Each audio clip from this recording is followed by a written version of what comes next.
गालिब। हुई मुद्दत की गालिब मर गया, पर याद आता है वो हर एक बात पे कहना कि यूं होता तो क्या होता। आज से तकरीबन 200 साल पहले महान शायर गालिब का जन्म हुआ था और मृत्यु हुई 1869 में।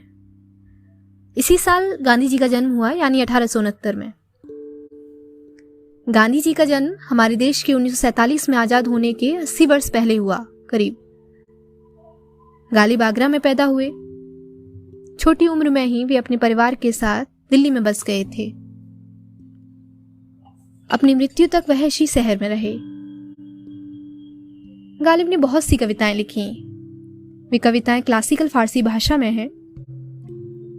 क्लासिकल फारसी आधुनिक ईरान में बोली जाने वाली फारसी से थोड़ी अलग है। गालिब जिस फारसी में लिखते थे उसका इस्तेमाल भारत के बहुत बड़े हिस्सों में सरकारी कामकाज में होता था। मुगल, अंग्रेज और अनेक राजा इसी में काम करते थे। जाने माने कई लेखक कविताएं, इतिहास, कहानियां और अपनी जीवनियां इसी भाषा में लिखते थे। गालिब का असल नाम असदुल्ला था। गालिब उनका पेन नेम यानी उपनाम था। गालिब का अर्थ है विजयी या विजेता। पेन नेम स्वयं लेखक अपने लिए चुनते हैं, किसी ब्रांड नेम या लेबल की तरह। उनकी इच्छा रहती है कि पाठक उन्हें इसी नाम से जाने। उनकी रचनाओं को इसी नाम से बेचा जाता है। जैसे प्रसिद्ध मुंशी प्रेमचंद, हिंदी के लेखक, का मूल नाम धनपत राय था। उन्होंने प्रेमचंद उपनाम अपनाया। ज्यादातर लोग उन्हें प्रेमचंद के नाम से ही जानते हैं। फारसी और उर्दू कवियों में भी उपनाम चुनने की परंपरा रही है। यह नाम उनकी हर कविता में कम से कम एक बार आ ही जाता है। जैसे पूछते हैं वो कि गालिब कौन है, कोई बतलाओ कि हम बतलाएं क्या। इन पंक्तियों का क्या अर्थ है? एक कविता के अलग अलग अर्थ हो सकते हैं। स्कूल में जो कविताएं आपने सीखी हैं उनमें आपकी कम से कम एक पसंदीदा कविता तो होगी ही। क्या आपको भी उसका यही अर्थ लगता है जो स्कूल में समझाया गया था? गालिब दिल्ली के शाहजहानाबाद इलाके में रहते थे।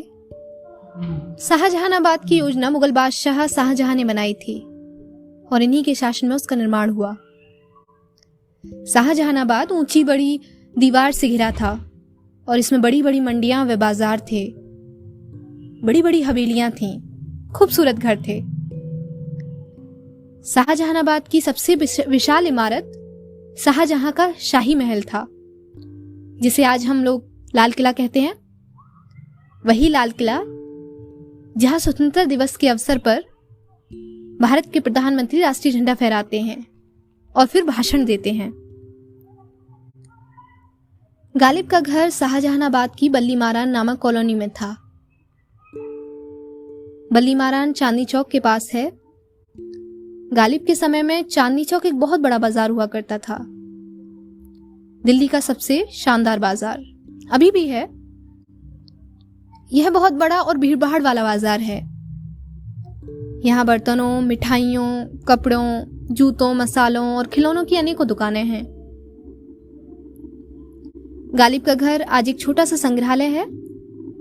चांदनी चौक से ई रिक्शा से बल्ली मारान में गालिब के घर पहुंचना आसान है। यह लाल किले से बहुत दूर नहीं है।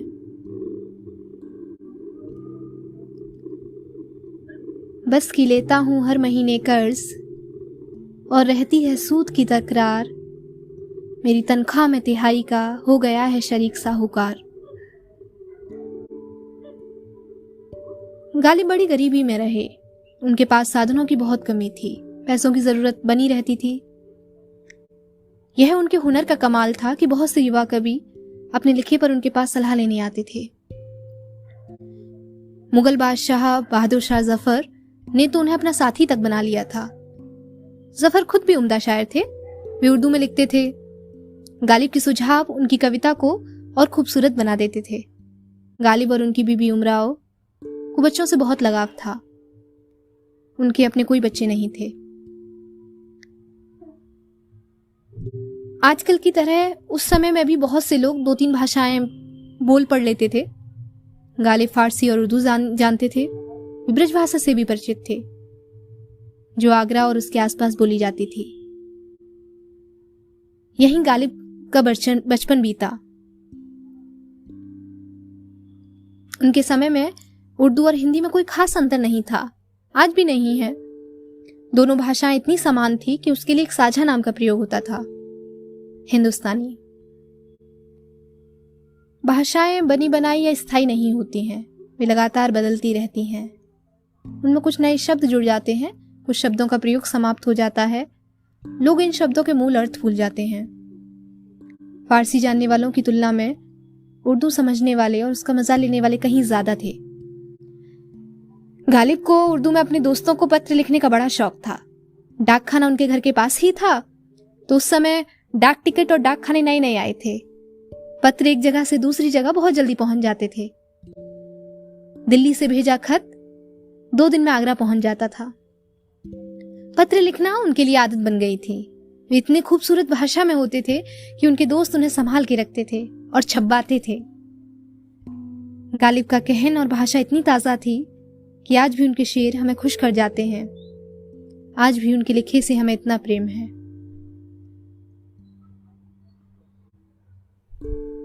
आज हमने खास शख्सियत को जाना। आपने भी कभी ना कभी इनका नाम सुना या पढ़ा होगा।